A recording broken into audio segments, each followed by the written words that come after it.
Су ресурстары маркетинг жауапкершілігі шектеулі серіктестігінің кәріз желілеріне қызмет көрсету бөлімінің қызметкерлері жануарлардың қанын қалалық коллекторға тастауға әрекет жасау фактісін анықтады.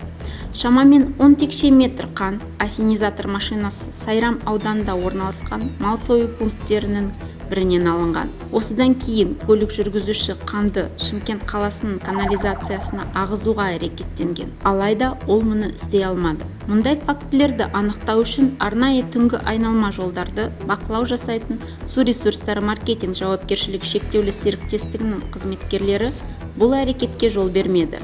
Қазіргі уақытта зертханалық зерттеулер жүргізілуде. Көлік иесіне Су ресурстары маркетинг жауапкершілігі шектеулі серіктестігінің тарапынан шара көретін болады. Жануарлардың қанын төгу Қазақстан Республикасы ұлттық экономика министрінің 2015 жылғы 20 шілдедегі номері 546 бұйрығымен бекітілген. Елді мекендердің су бұру жүйелеріне сарқынды суларды қабылдау қағидаларын қасақана бұзу болып табылады. Су бұру желісіне жануарлардың қанын құйып тастау тазарту құрылыстары кешені үшін өте жағымсыз салдарға әкелуі мүмкін. Биогаз қондырғысына кіргеннен кейін қан метантенттегі ашыту процесін едәуір баяулатады.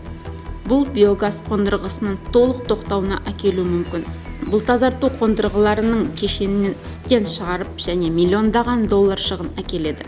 Егер сіз ассенизаторлардың қалалық желілерге заңсыз төгіп тастағанына куә болсаңыз, фото немесе бейне түсіріп, бұл туралы мына нөмерлерге хабарласуыңызды сұраймыз. +7 708 110 21 21 WhatsApp нөмері +7 705 758 11 11.